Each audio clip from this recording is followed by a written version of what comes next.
guys! Welcome back to my channel. So ngayong araw po is magluluto tayo ng sweet and sour fish. Ang mga ingredients na kakailanganin natin ay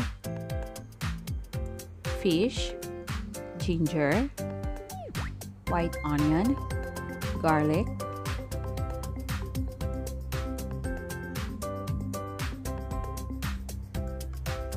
bell pepper, carrots, tomatoes, spring onion, at mangangailangan rin tayo ng vinegar, sugar, salt, and ketchup.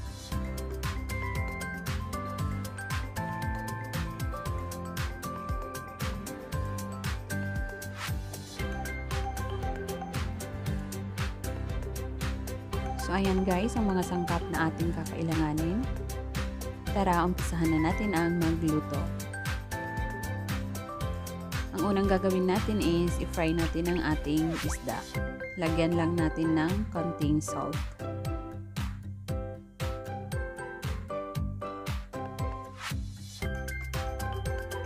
Ayan, habang iniinit natin ang ating pan, lagyan natin ng mantika at pag mainit na ang ating mantika, ilagay na rin natin ang ating isda.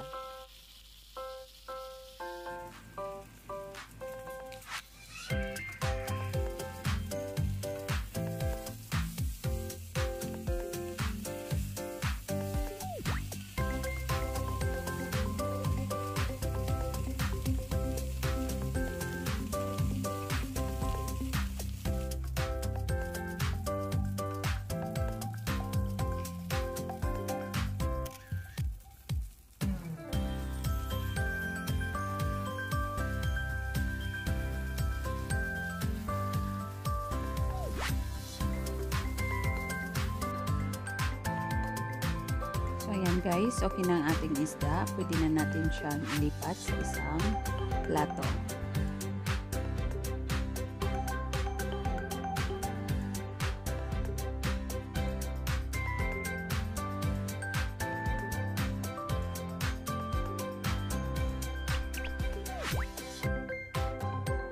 So ngayon guys, lulutuin naman natin ang ating sauce.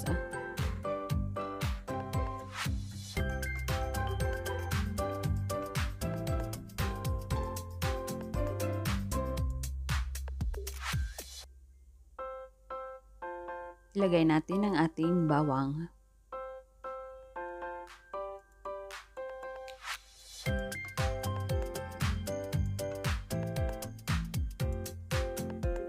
I-fry natin siya hanggang maging golden yellow.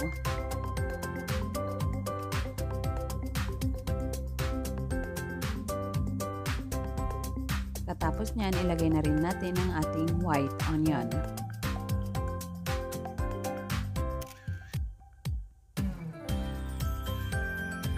Isama na rin natin ang ating ginger. Lagyan ng konting mantika para hindi siya mag-dry.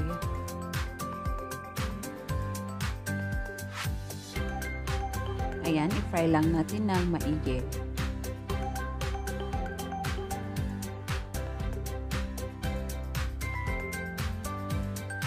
At ilagay na rin natin ang ating tomatoes.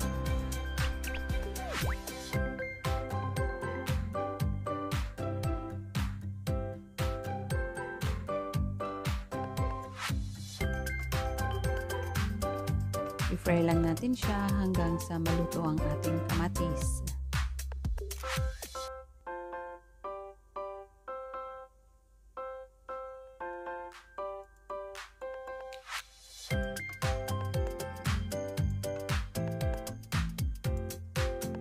Ilagay na rin natin ang ating carrots.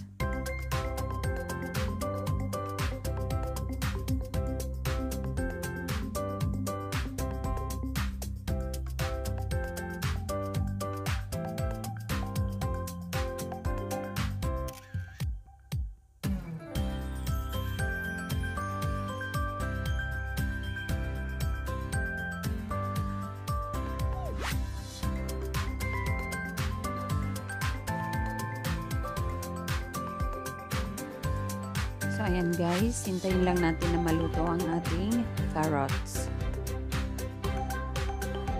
then ilagay na rin natin ang ating bell pepper.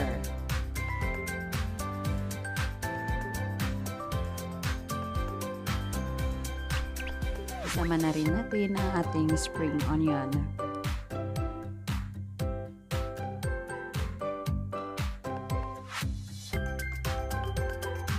So ayan, haluin lang natin uli hanggang sa siya ay maluto.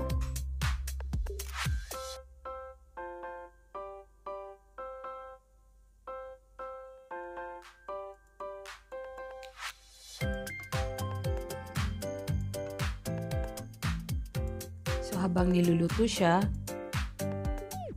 i-prepare naman natin ang ating sauce. Sa paggawa ng sauce, kailangan natin ng sugar at saka ketchup. So dumidepende po yung sauce natin sa niluto nyo na isda. Ayan, ilagay na rin natin ang ketchup. And then, lagyan na rin natin ng small amount of vinegar.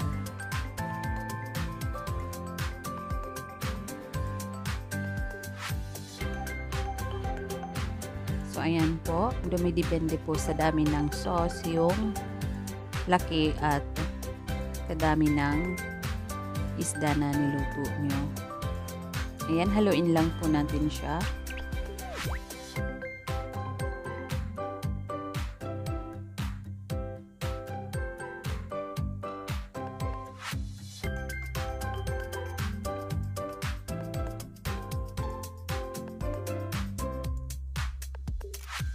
So, ayan, maluluto na ang ating vegetables.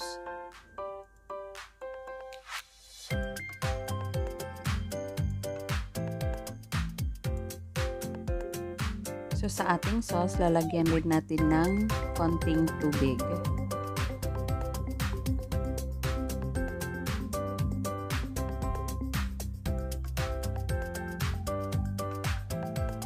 Ayan, so pwede na natin siyang ilagay sa ating gulay.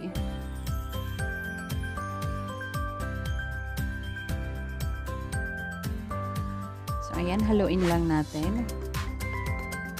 Ang ating vegetables po is depende rin po sa inyo kung gusto nyo ng half cook or full na pagkaluto.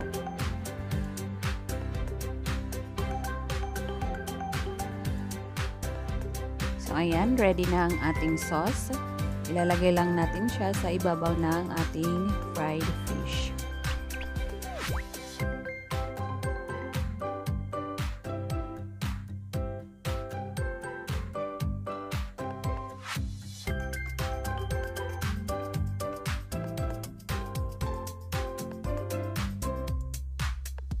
So ito na po ang aking sweet and sour fish.